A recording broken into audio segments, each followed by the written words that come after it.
നമ്മൾ സ്ട്രെസ് എന്താണെന്ന് നോക്കാം. സ്ട്രെസ്സിനെ പറ്റിയിട്ടൊക്കെ നമ്മൾ ഇനി പറയേണ്ട കാര്യമില്ല. അപ്പോൾ ക്ലാസിഫിക്കേഷൻ ഓഫ് സ്ട്രെസ് ആണ് ഇമ്പോർട്ടൻ്റ് ആയിട്ട് വരുന്ന ഒരു ഫാക്ടർ എന്ന് പറഞ്ഞു കഴിഞ്ഞാൽ. എന്തുകൊണ്ടാണെന്ന് വെച്ച് കഴിഞ്ഞാൽ ഇപ്പോൾ ക്ലാസിഫിക്കേഷൻ ഓഫ് സ്ട്രെസ്സിൽ നമുക്ക് 2 ടൈപ്പ് സ്ട്രെസ്സസ് ആണ് നമുക്ക് കാണാനായിട്ട് സാധിക്കുന്നത്. ഏതൊക്കെയാണത്? ഇപ്പോൾ സ്ട്രെസ് നമ്മൾ എടുക്കുകയാണെങ്കിൽ എന്ത് സ്ട്രെസ് ഉണ്ട്? ഒന്ന് നോർമൽ സ്ട്രെസ് ഉണ്ട് അല്ലേ, നോർമൽ സ്ട്രെസ് ഉണ്ട്. അതുപോലെ തന്നെ എന്തുണ്ട്? ഷിയർ സ്ട്രെസ്സും ഉണ്ട്. ഇതൊന്നും ഞാൻ ഒരുപാട് എക്സ്പ്ലെയിൻ ചെയ്യേണ്ട കാര്യമില്ല, നിങ്ങൾക്ക് എല്ലാവർക്കും അറിയാവുന്ന തന്നെയാണ്. നോർമൽ സ്ട്രെസ് എന്ന് പറയുമ്പോൾ നമ്മുടെ ഫോഴ്സ് ആക്ട് ചെയ്യുന്നത്, സ്ട്രെസ് ഉണ്ടാക്കുന്ന എന്തായാലും ഒരു ഫോഴ്സ് ആയിരിക്കും. ഈ ഫോഴ്സ് ആക്ട് ചെയ്യുന്നത് ആ ഒരു ക്രോസ് സെക്ഷന് പെർപെൻഡിക്കുലർ ആയിട്ടായിരിക്കും, അല്ലെങ്കിൽ നമുക്ക് പറയാം നോർമൽ ആയിട്ടാണെന്ന് പറയാം. അതുകൊണ്ടാണ് ആ പേര് നോർമൽ സ്ട്രെസ് എന്ന് വിളിക്കുന്നത്. ഇനി ഷിയർ സ്ട്രെസ്സിന്റെ കേസ് എടുക്കുമ്പോഴാണെങ്കിലോ ആ ഒരു ഫോഴ്സ് അവിടെ ആക്ട് ചെയ്യുന്നത് പാരലൽ ടു ദ സർഫസ് ആയിരിക്കും, പാരലൽ ടു ദ പ്ലെയിൻ ആയിരിക്കും, അല്ലെങ്കിൽ ടാൻജൻഷ്യൽ ആയിട്ടായിരിക്കും. അതുകൊണ്ടാണ് നമ്മളവിടെ ഷിയർ സ്ട്രെസ് എന്ന് വിളിക്കുന്നത്. ഓക്കെ, ഇനി നോർമൽ സ്ട്രെസ്സിലെ തന്നെ വീണ്ടും നമ്മൾ 2 ആയിട്ട് ക്ലാസിഫൈ ചെയ്യും. എന്താണ്? ദറ്റ് ഈസ് ടെൻസൈൽ സ്ട്രെസ് എന്നും അതുപോലെ തന്നെ കംപ്രസീവ് സ്ട്രെസ് എന്നും നമ്മൾ വിളിക്കും. ഓക്കെ, ഇതൊക്കെ നിങ്ങളൊന്ന് അറിഞ്ഞിരിക്കുക. അതായത് നോർമൽ സ്ട്രെസ് തന്നെയാണ് ടെൻസൈലും കംപ്രസീവ് എന്ന് അറിഞ്ഞിരിക്കുക. അതിന് 2 ക്ലാസിഫിക്കേഷനാണ്. ഓക്കെ, ദെൻ അപ്പോൾ ഈ ഒരു സ്ട്രെസ് ഇനി നമ്മൾ മനസ്സിലാക്കേണ്ട കാര്യം എന്താണെന്ന് വെച്ച് കഴിഞ്ഞാൽ, നമ്മളിപ്പോൾ ഒരു ബോഡി എടുക്കുകയാണ്. ഞാനൊരു പ്രിസ്മാറ്റിക് ബാർ ഞാനിവിടെ വരയ്ക്കുകയാണ്. ഒരു പ്രിസ്മാറ്റിക് ബാർ ആണ് ഇവിടെ വരയ്ക്കാനായിട്ട് പോകുന്നത്. ഓക്കെ, ഒരു ബാർ ഞാനിവിടെ വരച്ചിട്ടുണ്ട്. ഇനി ഇതിനുള്ളിൽ ഞാനൊരു വെർട്ടിക്കലുമായിട്ട് θ മേക്ക് ചെയ്യുന്ന ഒരു ആംഗിൾ, ഒരു θ മേക്ക് ചെയ്യുന്ന ഒരു പ്ലെയിൻ ഞാൻ എടുക്കുകയാണ്. അത് ആംഗിൾ എന്താണ്? നമ്മുടെ ഈ ഒരു പ്ലെയിൻ എന്ന് പറഞ്ഞാൽ വെർട്ടിക്കലുമായിട്ട് മേക്ക് ചെയ്യുന്ന ആംഗിൾ θ ആണ്. ഈ ഒരു പ്ലെയിനിൽ ഡെവലപ്പ് ചെയ്യുന്ന സ്ട്രെസ്സസ് നമുക്ക് കണ്ടുപിടിക്കേണ്ടതായിട്ടുണ്ട്. അപ്പം അതിനുവേണ്ടി അവിടെയുള്ള ഫോഴ്സസ് നമുക്ക് ആദ്യം മാർക്ക് ചെയ്യാം. 2 ഫോഴ്സസ് ആക്ട് ചെയ്യുന്നുണ്ട്. പി എന്നുള്ള വാല്യൂ ഉള്ള 2 ഫോഴ്സസ് അവിടെ ആക്ട് ചെയ്യുന്നുണ്ട്. ഈ പി കാരണമാണ് എന്തെന്ന് പറഞ്ഞു കഴിഞ്ഞാൽ ഇവിടെ ഇതിൻ്റെ ഉള്ളിൽ സ്ട്രെസ്സസ് ഡെവലപ്പ് ചെയ്യും. ഓക്കെ, അപ്പം ഞാൻ ഈ ഒരു പോർഷൻ മാത്രമായിട്ട് എടുക്കുകയാണ്. ഈ ഒരു ഫസ്റ്റ് പോർഷൻ മാത്രമായിട്ട് എടുക്കുകയാണെങ്കിൽ, ഈ ഒരു പോർഷന് ഫസ്റ്റ് എന്നും ഈ ഒരു പോർഷന് സെക്കൻഡ് എന്നും എടുക്കുകയാണെങ്കിൽ, ഫസ്റ്റ് പോർഷനിൽ നമ്മൾ നോക്കുകയാണെങ്കിൽ ഈ ഫസ്റ്റ് പോർഷന്റെ ഇക്വിലിബ്രിയത്തിൽ നിൽക്കണമെങ്കിൽ സ്വാഭാവികമായിട്ട് നമുക്ക് അറിയാമായിരിക്കും ഇവിടെ എന്തുണ്ടാവണം? സ്വാഭാവികമായിട്ടും ഒരു പി എന്ന് പറഞ്ഞിട്ടുള്ള ഒരു ഫോഴ്സ് ഇവിടെയും ആക്ട് ചെയ്യണമായിരിക്കും. എന്നാൽ മാത്രമല്ല ആ ഒരു പോർഷൻ ഇക്വിലിബ്രിയം പോർഷനിലാണെന്ന് നമുക്ക് പറയാനായിട്ട് സാധിക്കും. ഓക്കെ, അപ്പോൾ ഈ ഒരു പി എന്ന് പറയുന്ന ഫോഴ്സ് ഞാൻ ഈ പ്ലെയിന് ഒ എ എന്ന് പേര് കൊടുക്കുകയാണെങ്കിൽ, ഒ എ എന്ന് പറയുന്ന പ്ലെയിനെ സംബന്ധിച്ച് ഇൻക്ലൈൻഡ് ആയിട്ടാണ് നിൽക്കുന്നത് അല്ലെ, ഇൻക്ലൈൻഡ് ഡയറക്ഷനിലാണ്. സോ അങ്ങനെയാണെങ്കിൽ നമുക്ക് എന്ത് ചെയ്യാൻ പറ്റും? ഈ ഒരു ഫോഴ്സിനെ റിസോൾവ് ചെയ്യാനായിട്ട് സാധിക്കും. എങ്ങനെയാണ്? ഒന്ന് പാരലൽ ടു ദ പ്ലെയിനും ഒന്നാണെങ്കിൽ പെർപെൻഡിക്കുലർ ടു ദ പ്ലെയിൻ. അപ്പോൾ നമുക്കൊന്ന് റിസോൾവ് ചെയ്ത് നോക്കാം. ഓക്കെ, അപ്പോൾ ഒരു കമ്പോണന്റ് എന്താണ്? പാരലൽ ടു ദ പ്ലെയിൻ ആയിട്ടാണ് അല്ലേ. ഒരു കമ്പോണന്റ് ആക്ട് ചെയ്യുന്ന പാരലൽ ടു ദ പ്ലെയിൻ ആണ്. അടുത്തൊരു കമ്പോണന്റ് ആണെങ്കിൽ പെർപെൻഡിക്കുലർ ടു ദ പ്ലെയിൻ ആണ്. ഈ പാരലൽ കമ്പോണന്റിനെ നമുക്ക് പി ടി എന്നും വിളിക്കാം. നോർമൽ കമ്പോണന്റിനെ ആണെങ്കിൽ നമുക്ക് പി എൻ എന്നും വിളിക്കാം. അപ്പോൾ 2 കമ്പോണന്റ് ആയിട്ട് നമ്മൾ സ്പ്ലിറ്റ് ചെയ്ത് കഴിഞ്ഞു. എന്താണ്? ഒന്ന് ടാൻജൻഷ്യൽ കമ്പോണന്റും ഒന്ന് നോർമൽ കമ്പോണന്റ്. ഈ നോർമൽ കമ്പോണന്റ് കാരണം അവിടെ പ്രൊഡ്യൂസ് ചെയ്യുന്ന സ്ട്രെസ് ആണ് എന്തെന്ന് പറഞ്ഞാൽ നോർമൽ സ്ട്രെസ്. ശരിയല്ലേ? ഇനി ടാൻജൻഷ്യൽ കമ്പോണന്റ് കാരണം അവിടെ ഉണ്ടാകുന്ന സ്ട്രെസ് ആണ് എന്ത്? ടാൻജൻഷ്യൽ സ്ട്രെസ് അല്ലെങ്കിൽ shear stress or shear stress. Okay, അപ്പൊ നമ്മൾ എന്താണ് ഇതിൽ നിന്ന് മനസ്സിലാക്കിയത്? ആൾറെഡി ഈ ബോഡിയിൽ നമ്മൾ നോക്കുമ്പോൾ ഒരു ടെൻസൈൽ ഫോഴ്സ് മാത്രമാണ് ആക്ട് ചെയ്യുന്നത്. പക്ഷെ അത് കാരണം ഇതിന്റെ ഉള്ളില് ഒരു നോർമൽ സ്ട്രെസ് ഉണ്ടായി, അതോടൊപ്പം തന്നെ എന്തുണ്ടായി? ഷിയർ സ്ട്രെസ്സും പ്രൊഡ്യൂസ് ചെയ്യപ്പെട്ടു. θ മേക്ക് ചെയ്യുന്ന ഒരു പ്ലെയിൻ നമ്മൾ എടുക്കുകയാണെങ്കിൽ അവിടെ നോർമൽ സ്ട്രെസ്സും ഉണ്ടായി, അതോടൊപ്പം തന്നെ ഷിയർ സ്ട്രെസ്സും ഉണ്ടായതായിട്ട് നമുക്ക് മനസ്സിലായി. ഇനി തീറ്റയുടെ വാല്യൂ നമ്മൾ വേരി ചെയ്യിപ്പിക്കുകയാണ്. അതായത് എന്താണ്? നമുക്ക് ഇനി വേറൊരു തീറ്റ എടുക്കുമ്പോൾ ഈ ഒരു പ്ലെയിൻ വേറൊരു ഡയറക്ഷനിലായിരിക്കും കിട്ടുന്നത്. ഇങ്ങനെയുള്ള ഒരു പ്ലെയിൻ കിട്ടും, ദെൻ ഇതുപോലെ ഒരു പ്ലെയിൻ കിട്ടും. അങ്ങനെ നമുക്ക് ഇതിനകത്ത് ഇൻഫിനിറ്റി നമ്പർ ഓഫ് പ്ലെയിൻസ് നമുക്ക് മാർക്ക് ചെയ്യാനായിട്ട് സാധിക്കും അല്ലെ. അപ്പൊ ഈ ഓരോ പ്ലെയിനും നമ്മൾ കൺസിഡർ ചെയ്യുമ്പോൾ അവിടെയൊക്കെയുള്ള ഷിയർ സ്ട്രെസ്സും നോർമൽ സ്ട്രെസ്സിന്റെയും വാല്യൂസ് വേരി ചെയ്യുന്നതായിട്ട് കാണും. അപ്പൊ ഈ തീറ്റ മാറുന്നതനുസരിച്ച് എന്തൊക്കെ മാറും? ഷിയർ സ്ട്രെസ്സും മാറും, അതുപോലെ തന്നെ നോർമൽ സ്ട്രെസ്സും മാറും. ഓക്കെ, അങ്ങനെ നമ്മൾ നോക്കുന്ന സമയത്ത് ഏതോ ഒരു പർട്ടിക്കുലർ പ്ലെയിനിൽ നമ്മൾ ചെക്ക് ചെയ്ത സമയത്ത് എന്ത് പറ്റിയെന്ന് വെച്ച് കഴിഞ്ഞാൽ ഷിയർ സ്ട്രെസ് 0 ആയിട്ട് മാറി. എന്താണ്? ഷിയർ സ്ട്രെസ് 0 ആയിട്ട് മാറി. ശ്രദ്ധിച്ച് മനസ്സിലാക്കുക, ഷിയർ സ്ട്രെസ് 0 ആയിട്ട് മാറി. ബട്ട് നോർമൽ സ്ട്രെസ് അവിടെ ഉണ്ട്. Normal stress exist. അപ്പൊ എന്താണ് അവിടെ സംഭവിച്ചത്? നമ്മൾ കണ്ടൊരു കേസ് എന്തായിരുന്നു? ഷിയർ സ്ട്രെസ് 0 ആയിട്ട് മാറി, പക്ഷേ നോർമൽ സ്ട്രെസ് ഉണ്ട്. ഈ നോർമൽ സ്ട്രെസ് ടെൻസൈൽ സ്ട്രെസ് ആവാം, കംപ്രസീവ് സ്ട്രെസ് ആയിരിക്കും, ഏതോ ഒന്ന് അവിടെ ഡെവലപ്പ് ചെയ്യുന്നുണ്ട്. ഓക്കെ, അപ്പൊ ഇങ്ങനെയുള്ള പ്ലെയിൻസ്, അപ്പൊ ഈ ഒരു നമ്മൾ കണ്ട ഈ ഒരു പർട്ടിക്കുലർ പ്ലെയിൻസിനെ വിളിച്ച പേരാണെന്ന് പറഞ്ഞാൽ പ്രിൻസിപ്പൽ പ്ലെയിൻസ്. വളരെ ഇമ്പോർട്ടന്റ് ആണ്. എല്ലാവർക്കും അറിയാമെന്ന് വിശ്വസിക്കുന്നു. എന്നാലും അറിയാത്തവർ നോട്ട് ചെയ്ത് പഠിക്കുക. എന്താണ് പ്രിൻസിപ്പൽ പ്ലെയിൻ എന്ന് പറഞ്ഞാൽ എന്താണ് പ്ലെയിൻ്റെ അവിടുത്തെ കണ്ടീഷൻ എന്താണ്? അവിടുത്തെ ഷിയർ സ്ട്രെസ്, ആ ഒരു പർട്ടിക്കുലർ പ്ലെയിനിൽ ഷിയർ സ്ട്രെസ് 0 ആണ്, അതായത് ടാൻജൻഷ്യൽ സ്ട്രെസ് 0 ആണ്, നോർമൽ സ്ട്രെസ് മാത്രമാണ് അവിടെ എക്സിസ്റ്റ് ചെയ്യുന്നത്. ഈ നോർമൽ സ്ട്രെസ് നോക്കുമ്പോൾ തന്നെ ഈ നോർമൽ സ്ട്രെസ് എന്താവാം? മാക്സിമം ആവാം, അല്ലെങ്കിൽ എന്താവാം? മിനിമം ആവാം. ഓക്കെ, മാക്സിമം ആവാം, അതുപോലെ തന്നെ മിനിമം ആവാം. ഓക്കെ, അപ്പോൾ ഈ മാക്സിമം സ്ട്രെസ് ആക്ട് ചെയ്യുന്ന പ്ലെയിൻ ആണെങ്കിൽ അതിനെ നമുക്ക് എന്ത് വിളിക്കും? മേജർ പ്രിൻസിപ്പൽ പ്ലെയിൻ എന്ന് വിളിക്കും. Major principal plain. ഓക്കെ, ഇനി മിനിമം ആക്ട് ചെയ്യുന്ന പ്ലെയിൻ ആണെന്ന് ഇരുന്നോട്ടെ, അങ്ങനെയാണെങ്കിൽ നമുക്ക് അതിനെ എന്ത് വിളിക്കാം? മൈനർ പ്രിൻസിപ്പൽ പ്ലെയിൻ എന്ന് വിളിക്കാം. മൈനർ പ്രിൻസിപ്പൽ പ്ലെയിൻ ആയിരിക്കും. ഓക്കെ, അപ്പൊ നമ്മളിവിടെ 2 പ്ലെയിന് പറഞ്ഞു അല്ലെ. ഈ 2 പ്ലെയിനിലും എന്താണ്? ഷിയർ സ്ട്രെസ് 0 ആണ്. പക്ഷെ ഒരു പ്ലെയിനിൽ എന്താണ്? അവിടുത്തെ നോർമൽ സ്ട്രെസ് മാക്സിമം ആയി, അതിന് നമ്മൾ മേജർ പ്രിൻസിപ്പൽ പ്ലെയിൻ എന്ന് വിളിച്ചു. ഇനി മറ്റൊരു പ്ലെയിനിലാണെങ്കിൽ ഷിയർ സ്ട്രെസ് 0 ആയിരുന്നു, പക്ഷെ അവിടുത്തെ നോർമൽ സ്ട്രെസ് മിനിമം ആയിരുന്നു. അപ്പൊ അതിനെ നമ്മൾ എന്ത് വിളിച്ചു? മൈനർ പ്രിൻസിപ്പൽ പ്ലെയിൻ എന്നും വിളിച്ചു. ഓക്കെ, അപ്പൊ ഈ പ്ലെയിൻസിലുള്ള സ്ട്രെസ്സസിനെയാണ് നമ്മൾ പ്രിൻസിപ്പൽ സ്ട്രെസ്സസ് എന്ന് വിളിക്കുന്നത്. ഇപ്പൊ മേജർ പ്രിൻസിപ്പൽ പ്ലെയിനിലുള്ള സ്ട്രെസ് ആണെങ്കിൽ എന്തായിരിക്കും? മേജർ പ്രിൻസിപ്പൽ സ്ട്രെസ് ആയിരിക്കും. മൈനർ പ്രിൻസിപ്പൽ പ്ലെയിനിലുള്ള സ്ട്രെസ് ആണെങ്കിൽ എന്തായിരിക്കും? മൈനർ പ്രിൻസിപ്പൽ സ്ട്രെസ് ആയിരിക്കും. അപ്പൊ ഇതാണ് principal planes and principal stresses എന്നുള്ള ഒരു കൺസെപ്റ്റ്. എല്ലാവർക്കും മനസ്സിലായല്ലോ. അപ്പൊ ഇത് മനസ്സിലാക്കി കഴിഞ്ഞാൽ ഇതുമായിട്ട് ബന്ധപ്പെട്ട ഈ ഒരു 7 ക്വസ്റ്റ്യൻസ് നമുക്ക് വളരെ സിമ്പിൾ ആയിട്ട് അറ്റൻഡ് ചെയ്യാനായിട്ട് സാധിക്കും. അപ്പൊ നമുക്ക് ക്വസ്റ്റ്യനിലോട്ട് പോകാം. എല്ലാവരും റെഡി ആണല്ലോ? ഈ ഒരു കൺസെപ്റ്റ് എല്ലാവർക്കും ഓക്കെ ആണല്ലോ? അങ്ങനെയാണെങ്കിൽ നമുക്ക് ഫസ്റ്റ് ക്വസ്റ്റ്യൻ ഒന്ന് വായിച്ചു നോക്കാം. കേരള PSC ചോദിച്ചൊരു ക്വസ്റ്റ്യൻ ആണല്ലോ. Principal planes are planes having എന്താണ്? Maximum shear stress, sum of bending moment, minimum shear stress, none of them. ഒന്നും കൂടി ഒന്ന് വായിച്ച്. മാക്സിമം ഷിയർ സ്ട്രെസ് ശരിയാണോ? അല്ല. ഷിയർ സ്ട്രെസ് 0 ആണ് അല്ലെ. സം ഓഫ് ബെൻഡിങ് മൊമെന്റ്സ് ശരിയാണോ? അല്ല. മിനിമം ഷിയർ സ്ട്രെസ് മിനിമം ആയാൽ മതിയോ? പോരാ, ഷിയർ സ്ട്രെസ് 0 ആവണം, എന്നാലേ പറയാൻ പറ്റൂ അല്ലെ. അപ്പൊ കറക്റ്റ് ആയിട്ടുള്ള ആൻസർ എന്തായിരിക്കും? നൺ ഓഫ് ദീസ് ആയിരിക്കും എന്ത് കറക്റ്റ് ആയിട്ടുള്ള ആൻസർ എന്ന് പറഞ്ഞു. നൺ ഓഫ് ദീസ് ആണ് എന്തെന്ന് പറഞ്ഞു കഴിഞ്ഞാൽ പ്രിൻസിപ്പൽ പ്ലെയിൻസ് ഹാവിങ് എന്താണ്? 0 ഷിയർ സ്ട്രെസ് ആണ് അല്ലെ, വാല്യൂ ആണ് വരേണ്ടത്. പക്ഷെ അങ്ങനെ ഒരു ഓപ്ഷൻ ഇല്ലാത്തതുകൊണ്ട് തന്നെ നമുക്ക് നൺ ഓഫ് ദീസിലോട്ട് പോകാനായിട്ട് സാധിക്കും. ഇനി അടുത്ത ക്വസ്റ്റ്യനിലോട്ട് പോവുകയാണെങ്കിൽ ഇത് SSC ജൂനിയർ എഞ്ചിനീയർ 2017 ചോദിച്ചൊരു ക്വസ്റ്റ്യൻ ആണ്. Which of the following statement is true? Shear stress on principal planes is 0. അപ്പൊ അത് ശരിയാണോ? ശരിയാണ് അല്ലെ. പക്ഷെ നമുക്ക് അതിന്റെ ആൻസറിലോട്ട് പോകാൻ പറ്റുമോ? ഒരിക്കലും പോകരുത്. നിങ്ങൾ ബാക്കി ഓപ്ഷൻസും കൂടെ വായിച്ച ശേഷം മാത്രം പോവുക. ചിലപ്പോൾ ഓൾ ഓഫ് ദീസ് എന്നുള്ള ഓപ്ഷൻസ് ഒക്കെ കാണാനുള്ള സാധ്യതയുണ്ട്. അപ്പൊ അതുകൊണ്ട് തന്നെ എല്ലാ ഓപ്ഷൻസും വായിച്ച ശേഷം മാത്രം ആൻസർ കറപ്പിക്കാനായിട്ട് പോവുക. അടുത്ത എന്താണ്? Shear stress on principal plane is maximum. ശരിയാണോ? തെറ്റാണ് അല്ലെ. ഷിയർ സ്ട്രെസ് എന്ന് പറഞ്ഞാൽ പ്രിൻസിപ്പൽ പ്ലെയിനിൽ ഒരിക്കലും മാക്സിമം ആവത്തില്ല. ഷിയർ സ്ട്രെസ് ഓൺ പ്രിൻസിപ്പൽ പ്ലെയിന് മിനിമം ആവത്തില്ല, അത് 0 ആയിരിക്കും അല്ലെ.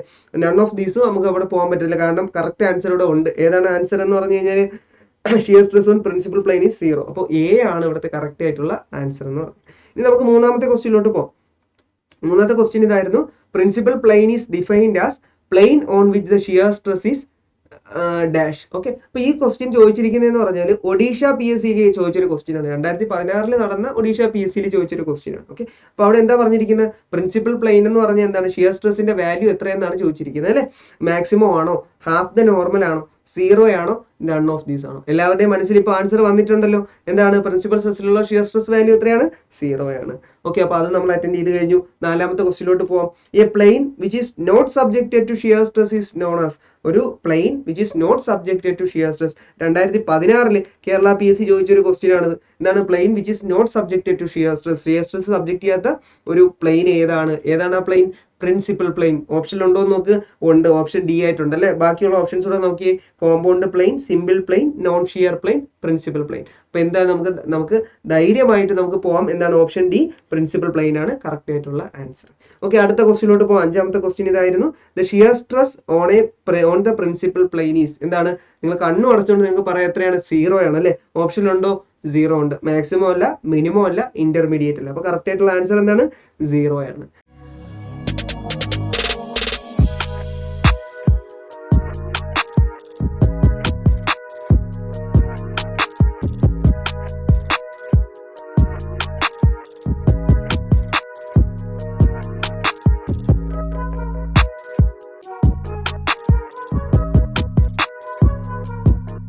ഓക്കെ, ഇനി ആറാമത്തെ ക്വസ്റ്റ്യനിലോട്ട് പോവാം. Principal planes are those planes on which. 2005 നടന്ന കേരള PSC ചോദിച്ചൊരു ക്വസ്റ്റ്യൻ ആണ്. Maximum shear stress axis, major principal stress axis, minor principal stress axis, both B and C. അപ്പോൾ നമുക്ക് ആദ്യത്തെ ഓപ്ഷൻ ആദ്യം തന്നെ നമുക്ക് എലിമിനേറ്റ് ചെയ്യാം. എന്താണ്? Maximum shear stress act. Shear stress 0 ആണ് അല്ലേ? അപ്പോൾ അത് നമുക്ക് എലിമിനേറ്റ് ചെയ്യാം. Major principal stress act, minor principal stress act. ഇവിടെ ഇപ്പോൾ ക്വസ്റ്റ്യനിൽ പ്രിൻസിപ്പൽ പ്ലെയിൻസ് എന്നാണ് പറഞ്ഞിരിക്കുന്നത് അല്ലേ? അപ്പോൾ അതുകൊണ്ട് തന്നെ ഏതാണെന്ന് സ്പെസിഫൈ ചെയ്ത് പറയാത്തത് കൊണ്ട് തന്നെ മേജറും ആവാം മൈനറും ആവാം. അപ്പോൾ കറക്റ്റ് ആയിട്ടുള്ള ആൻസർ ഏതാണ്? ഓപ്ഷൻ ഡി ആണ്. ബോത്ത് ബി ആൻഡ് സി ആണ് കറക്റ്റ് ആയിട്ടുള്ള ആൻസർ. ഓക്കെ, നമുക്ക് അടുത്ത ക്വസ്റ്റ്യനിലോട്ട് പോകാം. 7ാമത്തെ ക്വസ്റ്റ്യൻ ഇതായിരുന്നു. Principal planes are subjected to dash. എന്താണ്? Normal stress only, tangential stress only, normal stress as well as tangential stresses, none of these. അപ്പോൾ ഇത് പ്രത്യേകിച്ച് എക്സ്പ്ലെയിൻ ചെയ്യേണ്ട കാര്യമില്ലല്ലോ. നമ്മളിപ്പോൾ കണ്ട കൺസെപ്റ്റ് ആണ്. പ്രിൻസിപ്പൽ പ്ലെയിൻസിൽ എന്ത് മാത്രമേ ഉള്ളൂ? നോർമൽ സ്ട്രെസ് മാത്രമേ ഉള്ളൂ. അപ്പോൾ നമ്മൾ പറയുന്ന ഓരോ കാര്യങ്ങളും ഇമ്പോർട്ടൻ്റ് ആണ്. ഓരോ വാക്കുകളും ശ്രദ്ധിക്കുക, ഓരോ വാക്കുകൾ ശ്രദ്ധിച്ച് പഠിക്കുക. ഓക്കെ, ഓരോന്നും ഓരോ ക്വസ്റ്റ്യൻ ആയിട്ട് നമുക്ക് പ്രതീക്ഷിക്കാം. ഓക്കെ, നമുക്ക് അപ്പോൾ അടുത്ത ക്വസ്റ്റ്യനിലോട്ട് പോകാം. അപ്പോൾ ഈ ഒരു 7 ക്വസ്റ്റ്യൻസ് പ്രിൻസിപ്പൽ പ്ലെയിൻസ് എന്നുള്ള ഒരു ക്വസ്റ്റ്യൻസ് ആയിരുന്നു. അപ്പോൾ അടുത്ത ക്വസ്റ്റ്യൻ ഇതായിട്ട് കുറച്ച് ഡിഫറൻ്റ് ആയിട്ടുള്ള ഒരു ക്വസ്റ്റ്യൻ ആണ്. അപ്പോൾ ഇത് വളരെ ഇമ്പോർട്ടൻ്റ് എന്ന് പറയാൻ കാരണം എന്ന് വെച്ച് കഴിഞ്ഞാൽ ഇത് എഞ്ചിനീയറിംഗ് സർവീസ് എക്സാമിന് ചോദിച്ചൊരു ക്വസ്റ്റ്യൻ ആണ്. 1995 നടന്ന എഞ്ചിനീയറിംഗ് സർവീസ് എക്സാമിനാണ്. പക്ഷേ ഇത് 1995 ചോദിച്ചു എന്ന് പറഞ്ഞ് നിങ്ങൾ തള്ളേണ്ട കാര്യമില്ല. കാരണം ഇത് റിപ്പീറ്റ് ചെയ്ത് ബാക്കിയുള്ള എക്സാംസിന് പല രീതിയിൽ ചോദിച്ചിട്ടുണ്ട്. ഇപ്പോൾ 2002 ചോദിച്ചിട്ടുണ്ട്, 2007 ചോദിച്ചിട്ടുണ്ട്. അങ്ങനെ പല വർഷങ്ങളിൽ ചോദിച്ചിട്ടുള്ള ഒരു ക്വസ്റ്റ്യൻ ആണ് ഇത്. പല രൂപത്തിലായിരുന്നു ചോദിച്ചത്. പക്ഷേ ഈ ഒരു ക്വസ്റ്റ്യൻ ചെയ്യാൻ നമ്മൾ കേപ്പബിൾ ആണെങ്കിൽ നമുക്ക് എല്ലാം നമുക്ക് അറ്റൻഡ് ചെയ്യാനായിട്ട് സാധിക്കും. ക്വസ്റ്റ്യൻ ഒന്ന് വായിച്ചു നോക്കാം. The cross section of a bar is subjected to യൂണിയാക്സിയൽ tensile stress. Okay, ഇതൊക്കെ നമ്മൾ ശ്രദ്ധിക്കേണ്ട പോയിന്റുകളാണ്. യൂണിയാക്സിയൽ ആണ്, ടെൻസൈൽ സ്ട്രെസ് ആണുള്ളത് അല്ലെ. The tangential stress on a plane inclined at theta to the cross section of the bar will be. അപ്പൊ tangential stress കണ്ടുപിടിക്കാനാണ് നമ്മളോട് പറഞ്ഞിരിക്കുന്നത് അല്ലെ. Inclined at theta degree to the cross section. Cross സെക്ഷനുമായിട്ട് theta degree make ചെയ്യുന്ന ഒരു പ്ലെയിനിൽ ഉണ്ടാകുന്ന ടാൻജൻഷ്യൽ സ്ട്രെസ്സിന്റെ വാല്യൂ കണ്ടുപിടിക്കാനാണ് പറഞ്ഞിരിക്കുന്നത്. അപ്പോൾ നമുക്ക് രണ്ട് രീതിയിൽ ചെയ്യാം. ഒന്ന് സിമ്പിൾ ആയിട്ട് നമുക്കൊരു യൂണിയാക്സിയൽ സ്ട്രെസ് കണ്ടീഷൻ വരച്ച് ഡിറൈവ് ചെയ്തെടുക്കാം. ഓക്കെ, അപ്പോൾ അങ്ങനെ നിങ്ങൾ ചെയ്യുകയാണെങ്കിൽ നിങ്ങൾക്ക് ഈ ഒരു പർട്ടിക്കുലർ പ്രോബ്ലം മാത്രം, അല്ലെങ്കിൽ ഈ ഒരു രീതിയിലുള്ള പ്രോബ്ലം മാത്രമേ നിങ്ങൾക്ക് ചെയ്യാനായിട്ട് സാധിക്കൂ. അപ്പോൾ അങ്ങനെ ഒരു ഡെറിവേഷനിൽ പോകുന്നതിന് പകരം ഞാൻ പറഞ്ഞു തരുന്ന ഒരു ജനറൽ പ്ലെയിൻ സ്ട്രെസ്സിന്റെ ഒരു കേസാണ് ഞാൻ ഇവിടെ എക്സ്പ്ലെയിൻ ചെയ്യുന്നത്. ആ ഒരു കേസ് പഠിക്കുകയാണെങ്കിൽ ഇതുമായിട്ട് റിലേറ്റ് ചെയ്ത ഏതൊരു ക്വസ്റ്റ്യൻ വന്നു കഴിഞ്ഞാൽ നിങ്ങൾക്ക് അറ്റൻഡ് ചെയ്യാനായിട്ട് സാധിക്കും. അപ്പോൾ നമുക്ക് ഒരു ജനറൽ പ്ലെയിൻ സിസ്റ്റത്തിൽ എങ്ങനെയാണ് ഈ ഒരു സ്ട്രെസ് ആക്ട് ചെയ്യുന്നത്, അല്ലെങ്കിൽ സ്ട്രെസ് എങ്ങനെയാണ് ഡെവലപ്പ് ചെയ്യുന്നതെന്നൊക്കെ നമുക്ക് നോക്കാം. അപ്പോൾ അതിന് വേണ്ടിയിട്ട് സ്ട്രെസ് എലമെന്റ് ഞാൻ കൺസിഡർ ചെയ്യണം. സ്ട്രെസ് എലമെന്റ് എന്ന് പറഞ്ഞാൽ നമ്മുടെ ക്ലാസ്സിൽ നമ്മൾ ഡീറ്റെയിൽഡ് ആയിട്ട് പറയുന്നുണ്ട്. സ്ട്രെസ് എലമെന്റ് എന്ന് പറഞ്ഞാൽ നമ്മൾ അനാലിസിസിന് വേണ്ടി എടുക്കുന്ന വളരെ ചെറിയ ഇൻഫിനിറ്റേസിമലി സ്മോൾ സൈസ് ഉള്ള ഒരു എലമെന്റിനെയാണ് സ്ട്രെസ് എലമെന്റ് എന്ന് പറയുന്നത്. ഇതിനകത്ത് ആക്ട് ചെയ്യുന്ന സ്ട്രെസ് വാല്യൂ കോൺസ്റ്റന്റ് ആണ്. അതാണ് നമ്മുടെ അസംപ്ഷൻ. ഓക്കെ, അപ്പോൾ അങ്ങനെ ഒരു സ്ട്രെസ് എലമെന്റ് ഞാനിവിടെ വരയ്ക്കാനായിട്ട് പോവുകയാണ്.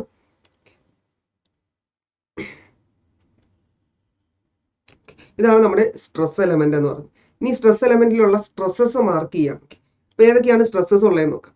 ഒന്ന്, എക്സ് ഡയറക്ഷനിൽ സിഗ്മ എക്സ് ആക്ട് ചെയ്യുന്നുണ്ട്. വൈ ഡയറക്ഷനിൽ സിഗ്മ വൈ ആക്ട് ചെയ്യുന്നുണ്ട്. അപ്പോൾ നമ്മൾ നോർമൽ സ്ട്രെസ്സസ് എല്ലാം മാർക്ക് ചെയ്തു. എക്സ് ഡയറക്ഷനിൽ സിഗ്മ എക്സ് ഉണ്ട്, വൈ ഡയറക്ഷനിൽ സിഗ്മ വൈ ഉണ്ട്. ഇനി ഇതിനകത്തുള്ള ഷിയർ സ്ട്രെസ്സസ് മാർക്ക് ചെയ്യണം അല്ലേ. അപ്പോൾ നമുക്ക് ഈ ഒരു പ്ലെയിനിൽ ഉള്ള ഒരു ഷിയർ സ്ട്രെസ്സിനെ നമുക്ക് ടോ എക്സ് വൈ എന്ന് മാർക്ക് ചെയ്യാം. അതെങ്ങനെയാണ്? ആന്റി ക്ലോക്ക് വൈസ് ഡയറക്ഷനിൽ ബോഡിയെ റൊട്ടേറ്റ് ചെയ്യിപ്പിക്കുക. അപ്പോൾ ഇനി നമുക്ക് എന്ത്, ഇതിനെ ഒപ്പോസ് ചെയ്യുന്നതിന് വേണ്ടി അടുത്ത രണ്ട് ഫേസിലും ക്ലോക്ക് വൈസ് ആയിട്ടുള്ള അടുത്ത ഒരു ഷിയർ ഉണ്ടാവും അല്ലേ. ഓക്കെ, ഇതിനെ നമുക്ക് ടോ വൈ എക്സ് എന്ന് വിളിക്കാം. അപ്പോൾ ഇങ്ങനെയാണ് നമ്മുടെ ഒരു സ്ട്രെസ് എലമെന്റിന്റെ സ്ട്രെസ് കണ്ടീഷൻ. ഇത് 2 ഡയമെൻഷണൽ കേസ് ആണ് അല്ലേ. ഇങ്ങനെയാണെങ്കിൽ നമ്മുടെ ഈ ഒരു ക്രോസ് സെക്ഷനുമായിട്ട് തീറ്റ ഡിഗ്രി മേക്ക് ചെയ്യുന്ന ഒരു പ്ലെയിൻ ഞാൻ എടുക്കുകയാണ്. തീറ്റ ഡിഗ്രി മേക്ക് ചെയ്യുന്ന ഒരു പ്ലെയിൻ മാർക്ക് ചെയ്യുകയാണ്. ഓക്കെ, ഈ ഒരു പ്ലെയിനിൽ എന്തുണ്ടാവും? നോർമൽ സ്ട്രെസ് ഡെവലപ്പ് ചെയ്യുമായിരിക്കും അല്ലേ. നോർമൽ സ്ട്രെസ് ഉണ്ടാവും, അതുപോലെ തന്നെ എന്തുണ്ടാവും? ഷിയർ സ്ട്രെസ് ഉണ്ടാവും, റിസൾട്ടന്റ് സ്ട്രെസ് ഉണ്ടാവും. അപ്പോൾ നമുക്ക് നോർമൽ സ്ട്രെസ്സിനെ സിഗ്മ എൻ എന്ന് വിളിക്കാം, ഷിയർ സ്ട്രെസ്സിനെ ടോ എന്ന് വിളിക്കാം, റിസൾട്ടന്റിനെ സിഗ്മ ആർ എന്ന് വിളിക്കാം. ഓക്കെ, അപ്പോൾ ഇത് മൂന്നിൻ്റെയും വാല്യൂ കണ്ടുപിടിക്കാനായിട്ട് നമുക്ക് അടുത്ത ഇക്വേഷൻസ് ഉണ്ട്. അപ്പോൾ ഈ ഇക്വേഷൻസ് എന്ന് പറഞ്ഞാൽ ഈ ഒരു സ്ട്രെസ് എലമെന്റിൽ നിന്നും ഡെറിവേഷൻസ് നമുക്ക് സിമ്പിൾ ആയിട്ടുള്ള ട്രിഗണോമെട്രിക് ഡെറിവേഷൻസിലൂടെ നമുക്ക് എത്താൻ കഴിയുന്നതാണ്. പക്ഷേ അത് കുറച്ച് ലെങ്തി ആയിട്ടുള്ളത് കൊണ്ട് തന്നെ നമുക്കിപ്പോൾ അത് പഠിക്കേണ്ട ആവശ്യമില്ല. ജസ്റ്റ് ആ ഒരു ഇക്വേഷൻസ് മൂന്ന് നമുക്ക് ഒന്ന് നോക്കാം, എന്തൊക്കെയാണെന്ന് നമുക്ക് നോക്കാം. ഓക്കെ, അപ്പോൾ ഞാൻ ഇക്വേഷൻസ് ഇവിടെ ഒന്ന് എഴുതുകയാണ്. ദറ്റ് ഈസ് ഫസ്റ്റ് ഞാൻ എഴുതാൻ പോകുന്നത് സിഗ്മ നോർമൽ സ്ട്രെസ് കണ്ടുപിടിക്കാനുള്ള സിഗ്മ എൻ കണ്ടുപിടിക്കാനുള്ള ഇക്വേഷൻ. അപ്പോൾ നിങ്ങളൊന്ന് നോട്ട് ചെയ്യുക. സിഗ്മ എൻ കണ്ടുപിടിക്കാനുള്ള ഇക്വേഷൻ ഇതാണ്. Sigma X plus sigma Y by 2 plus sigma X minus sigma Y by 2 cos 2 theta minus tau X Y sine 2 theta. Okay, minus tau X Y sine 2 theta. ഇതാണ് നമ്മുടെ equation എന്ന് പറയുന്നത്. ഇനി അതുപോലെ shear stress ആയിട്ടുള്ള tau കണ്ടുപിടിക്കാൻ equation ഉണ്ട്. അതിന് വേണ്ടി ഫസ്റ്റ് ടേം അങ്ങ് ഒമിറ്റ് ചെയ്യുക. ബാക്കി എന്തുണ്ട്? Sigma X minus sigma Y by 2. ഇവിടെ കോസ് 2 തീറ്റയാണുള്ളത് അല്ലേ? അപ്പൊ നമ്മളിവിടെ എന്ത് ചെയ്യുക? സൈൻ 2 തീറ്റ എഴുതുക. ഓക്കെ, മൈനസ് എന്നുള്ളത് പ്ലസ് ആക്കുക. Okay, plus tau X Y cos 2 theta. അപ്പൊ ഇതാണ് നമ്മുടെ ഷിയർ സ്ട്രെസ് കണ്ടുപിടിക്കാനുള്ള ഇക്വേഷൻ.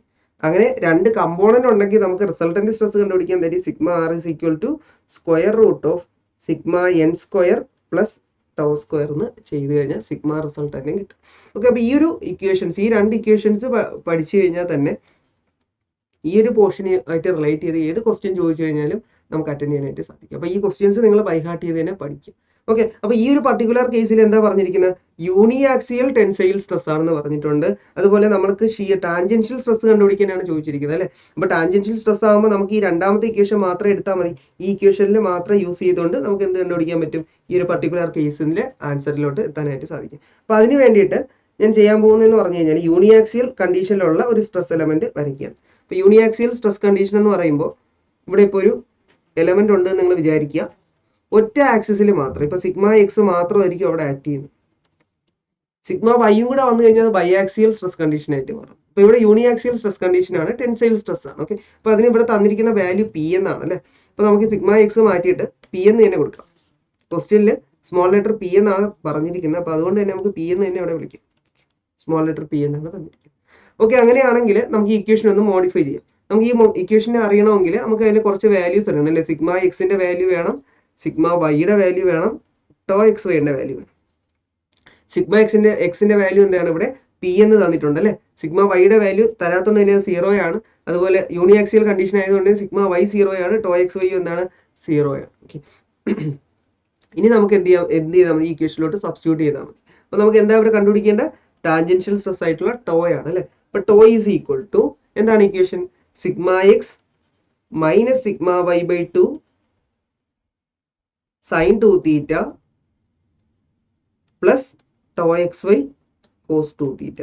ഇതിന്റെ അകത്തോട്ട് നമ്മൾ എന്ത് ചെയ്യണം? സിഗ്മ എക്സിന്റെയും സിഗ്മ വൈയുടെയും ടോ എക്സ് വൈയുടെയും വാല്യൂ സബ്സ്റ്റിറ്റ്യൂട്ട് ചെയ്യുക. അപ്പൊ എന്ത് കിട്ടും? Tau is equal to sigma എക്സിന് പകരം പി അല്ലെ? P minus 0/2 sine 2 theta plus 0 എന്ന് കിട്ടും അല്ലെ? അപ്പൊ എന്ത് കിട്ടും? ഫൈനൽ ആൻസർ എന്ത് കിട്ടും? Tau is equal to p/2 sine 2 theta എന്ന് കിട്ടും. അപ്പൊ ഇതുമായിട്ട് റിലേറ്റ് ചെയ്ത വാല്യൂ വല്ല ഓപ്ഷനിൽ ഉണ്ടോ എന്ന് നോക്കി നമുക്ക് നോക്കാം. p/2 സൈൻ 2 തീറ്റ എന്നാണ് നമുക്ക് കിട്ടിയല്ലേ? ഓക്കെ, ക്വസ്റ്റ്യൻ ഇതുണ്ടോ? p സൈൻ 2 തീറ്റ ബൈ 2 അല്ലെ? അപ്പൊ നമുക്ക് എന്ത് p/2 സൈൻ 2 തീറ്റ എന്നാണ് നമുക്കും കിട്ടിയത് അല്ലെ? അപ്പൊ കറക്റ്റ് ആൻസർ എന്താണ്? ഓപ്ഷൻ എ ആണ് കറക്റ്റ് ആയിട്ടുള്ള answer. It is p/2 sine 2 theta എന്ന് കിട്ടും. അപ്പൊ ഈ വാല്യൂ നിങ്ങൾ ഓർത്തിരിക്കുക. Okay, p/2 sine 2 theta. പക്ഷെ നമുക്ക് ഇനിയുള്ള ക്വസ്റ്റ്യൻസിൽ ഈ ഒരു നോർമൽ സ്ട്രെസ്സിന്റെ കമ്പോണന്റ് നമ്മൾ കണ്ടുപിടിക്കേണ്ടതായിട്ടുണ്ട്. അപ്പൊ നമുക്ക് അതും കൂടെ ഒന്ന് എക്സ്പ്ലെയിൻ ചെയ്ത ശേഷം നമുക്ക് പോകും. ഓക്കെ, ആ രണ്ട് വാല്യൂസും കൂടെ നമുക്ക് ഇവിടെ വെച്ച് പഠിച്ച ശേഷം നമുക്ക് മറ്റു ക്വസ്റ്റ്യനിലോട്ട് പോകും. അപ്പൊ ഈ ഒരു വാല്യൂനെ തന്നെ ഞാൻ ജസ്റ്റ് ഒന്ന് മോഡിഫൈ ചെയ്ത് എഴുതുകയാണ്. പല രീതിയിൽ ക്വസ്റ്റ്യൻസ് ഉണ്ടാവാൻ സാധ്യതയുണ്ട്. അതായത് ഇവിടുത്തെ ഷിയർ സ്ട്രെസ്സിന്റെ വാല്യൂ എന്താ കിട്ടിയത്? p/2 അല്ലെങ്കിൽ സിഗ്മ x/2 സൈൻ 2 തീറ്റ എന്നാണ് കിട്ടിയത് അല്ലെ?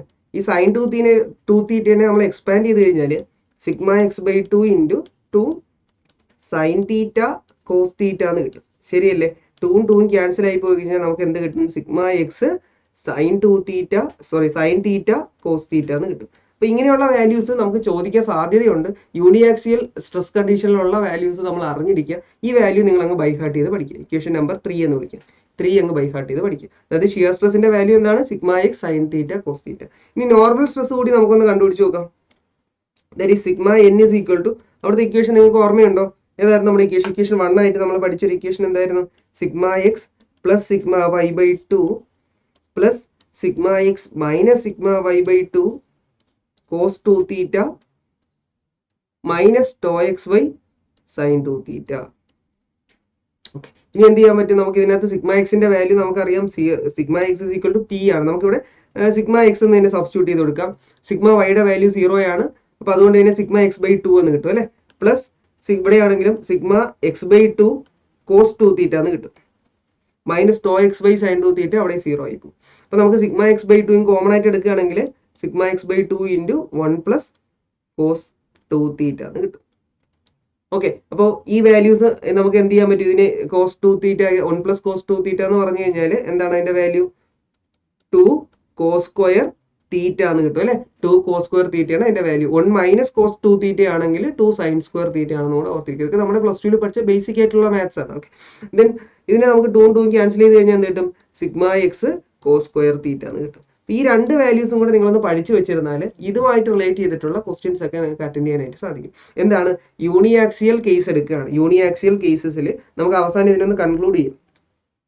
ഓക്കെ, ഇവിടെ തന്നെ നമുക്ക് എഴുതാം. യൂണിയാക്സിയൽ കേസ് എടുക്കുകയാണെങ്കിൽ അവിടുത്തെ നോർമൽ സ്ട്രെസ് എന്താണ്? That is sigma X into cos square theta ആയിരിക്കും. ഓക്കെ, അപ്പൊ ഇനിയുള്ള ക്വസ്റ്റ്യൻസിൽ ഇതൊക്കെ വരും. അതുകൊണ്ടാണ് ഞാൻ ഇതിവിടെ പ്രത്യേകം പഠിപ്പിക്കുന്നത്. ദെൻ ഷിയർ സ്ട്രെസിന്റെ വാല്യൂ എന്തായിരിക്കും? That is sigma X into sine theta cos theta ആയിരിക്കും. സൈൻ തീറ്റ കോസ് തീറ്റ ആയിരിക്കും. അല്ലെങ്കിൽ നമുക്ക് ഈ വാല്യൂ എടുത്താലും മതി. പി സൈൻ 2 തീറ്റ ബൈ 2 എന്നുള്ള വാല്യൂ എടുത്താലും മതി. അപ്പോൾ ഈ രണ്ട് വാല്യൂസ് ഓർത്തിരിക്കുക. ഇത് നമുക്ക് ഇനി അങ്ങോട്ട് പോകുമ്പോൾ ആവശ്യം വരും. നിങ്ങൾ വേണമെങ്കിൽ സ്ക്രീൻഷോട്ട് എടുത്ത് സൂക്ഷിക്കുക, അല്ലെങ്കിൽ എഴുതി തന്നെ പഠിക്കാനായിട്ട് ശ്രമിക്കുക. ഓക്കെ, നമുക്ക് അടുത്ത ക്വസ്റ്റ്യനിലോട്ട് പോകാം. 10ാമത്തെ ക്വസ്റ്റ്യൻ ഇതാണ്. The ratio of tangential and normal components of a stress on an inclined plane through theta degree to the direction of the forces. SSC junior engineer 2016 ചോദിച്ചൊരു ക്വസ്റ്റ്യൻ ആണ്. ഒന്നും കൂടി ക്വസ്റ്റ്യൻ വായിക്കാം. The ratio of tangential and normal components of stress on an inclined plane. അല്ലെ, നമ്മളിപ്പോൾ കുറച്ച് നേരത്തെ പറഞ്ഞ അതേ കൺസെപ്റ്റ് തന്നെയാണ് അല്ലെ. ടാൻജൻഷ്യൽ സ്ട്രെസ്സും നോർമൽ സ്ട്രെസ്സും. എന്തായിരുന്നു tangential stress? Tau is equal to എന്തായിരുന്നു? Sigma X sine theta cos theta. Normal stress എന്തായിരുന്നു? Sigma N is equal to sigma X cos square theta. ഇതായിരുന്നു അവിടുത്തെ എന്താ പറഞ്ഞ നോർമൽ സ്ട്രെസ് എന്ന് പറഞ്ഞു. അപ്പൊ ഇത് രണ്ടും തമ്മിലുള്ള റേഷ്യോ ആണ് ഇവിടെ ചോദിച്ചിരിക്കുന്നത് അല്ലെ. അപ്പൊ റേഷ്യോ എങ്ങനെ കണ്ടുപിടിക്കാം? ടോ ബൈ സിഗ്മ ചെയ്താൽ പോരെ. Tau by sigma is equal to എന്താണ്? Sigma X sine theta cos theta divided by sigma X cos square theta. Sigma എക്സും ക്യാൻസൽ ആയി പോകും. ഒരു കോസ് തീറ്റയും ഇവിടുത്തെ ഒരു കോസ് തീറ്റയും ക്യാൻസൽ ആയി പോകും. ബാക്കി എന്തുണ്ട്? Sine theta divided by cos theta എന്ന് കിട്ടും. ശരിയല്ലേ? വിച്ച് ഇസ് ഈക്വൽ ടു എന്താണ്? ടാൻ തീറ്റയാണ്. ഓപ്ഷൻ നോക്കിയേ, ടാൻ തീറ്റ ഉണ്ടോ ഓപ്ഷനിൽ? ഉണ്ട്. ഓപ്ഷൻ സി എന്ന് പറഞ്ഞാൽ ടാൻ തീറ്റയാണ്. അപ്പൊ കറക്റ്റ് ആയിട്ടുള്ള ആൻസർ എന്താണ്? ടാൻ തീറ്റയാണ്. അപ്പൊ എന്തുകൊണ്ടാണ് ഞാൻ യൂണിയാക്സിയൽ കേസസിന്റെ കേസ് ബൈഹാർട്ട് ചെയ്ത് പഠിക്കാൻ പറഞ്ഞത്? ഇത് പല പ്രാവശ്യം ചോദിച്ചിട്ടുണ്ട്, പല എക്സാംസിനും ചോദിച്ചിട്ടുണ്ട്. അപ്പൊ ഈ വാല്യൂസ് നിങ്ങൾ ബൈഹാർട്ട് ചെയ്ത് പഠിക്കുക. അതായത് യൂണിയാക്സിയൽ സ്ട്രെസ് കണ്ടീഷൻ ആണെങ്കിൽ അവിടുത്തെ normal stress sigma N is equal to എന്താണ്? സിഗ്മ എക്സ് കോസ് സ്ക്വയർ തീറ്റയാണ്. ഇനി ഷിയർ സ്ട്രെസ് ആണെങ്കിൽ sigma X sine theta cos തീറ്റയാണ്. ഈ രണ്ട് വാല്യൂസ് നിങ്ങൾ ബൈഹാർട്ട് ചെയ്ത് തന്നെ പഠിക്കുക. ഓക്കെ, എക്സാമിന് നമുക്ക് ഡിറൈവ് ചെയ്തെടുക്കാനുള്ള ഒരു സമയം ഉണ്ടാവില്ല. അതുകൊണ്ടാണ് ബൈഹാർട്ട് ചെയ്ത് പഠിക്കാനായിട്ട് പറയുന്നത്. ഓക്കെ, നമുക്ക് അടുത്ത ഒരു ക്വസ്റ്റ്യനിലോട്ട് പോകാം. 10ാമത്തെ ക്വസ്റ്റ്യൻ ഇതായിരുന്നു. The normal and tangential components of stress on an inclined plane through theta degree to the direction of the force will be equal if theta degree is. അതായത് നമ്മുടെ ഒരു പ്ലെയിൻ ഉണ്ട്, ഒരു ഇൻക്ലൈൻഡ് പ്ലെയിൻ ഉണ്ട്. അവിടെ ഇപ്പോൾ പ്രത്യേകിച്ച് പറയാത്തതുകൊണ്ട് തന്നെ നമുക്ക് യൂണിയാക്സിയൽ കണ്ടീഷൻ ആണെന്ന് എടുക്കുക അല്ലെ. അപ്പോൾ ഈ യൂണിയാക്സിയൽ കണ്ടീഷനിലുള്ള ഒരു സ്ട്രെസ് എലമെന്റിൽ ഒരു ഇൻക്ലൈൻഡ് ആയിട്ടുള്ള പ്ലെയിൻ ഉണ്ട്, തീറ്റ ആംഗിൾ ഉള്ള ഒരു പ്ലെയിൻ ഉണ്ട്. അവിടുത്തെ നോർമൽ കമ്പോണന്റും ടാൻജൻഷ്യൽ കമ്പോണന്റും സെയിം ആണെന്നാണ് പറയുന്നത്. ഇതും SSC ജൂനിയർ എഞ്ചിനീയറിന് ചോദിച്ചൊരു ക്വസ്റ്റ്യൻ ആണ്. അപ്പൊ നമ്മളിപ്പോൾ പഠിച്ചിട്ടുള്ള, നമ്മളിപ്പോൾ അങ്ങോട്ട് പറഞ്ഞ കൺസെപ്റ്റ് ആണ് അല്ലെ. ടോ ഈക്വൽ ടു സിഗ്മ എന്നാണ് പറഞ്ഞിരിക്കുന്നത്. അങ്ങനെയാണെങ്കിൽ തീറ്റയുടെ വാല്യൂ എത്ര വരണം? ഇത് രണ്ടും ഈക്വൽ ആയിട്ട് വരണമെങ്കിൽ തീറ്റയുടെ വാല്യൂ എത്ര ആയിരിക്കും എന്നാണ് ക്വസ്റ്റ്യൻ ചോദിച്ചിരിക്കുന്നത്. ഓക്കെ, അപ്പൊ നമുക്കൊന്ന് ചെയ്ത് നോക്കാം. ഇപ്പൊ ടോ ഈസ് ഈക്വൽ ടു എന്താണ്? Sigma X sine theta cos തീറ്റയാണ്. സിഗ്മ എൻ എന്ന് പറഞ്ഞാൽ എന്താണ്? That is sigma X into cos square theta. Okay, അപ്പൊ നമുക്ക് ഇതൊന്ന് സിഗ്മ എക്സ് ക്യാൻസൽ ചെയ്യാം. കോസ് തീറ്റയും ഒരു കോസ് സ്ക്വയർ തീറ്റയും ക്യാൻസൽ ചെയ്യാം. ബാക്കി എന്തുണ്ട്?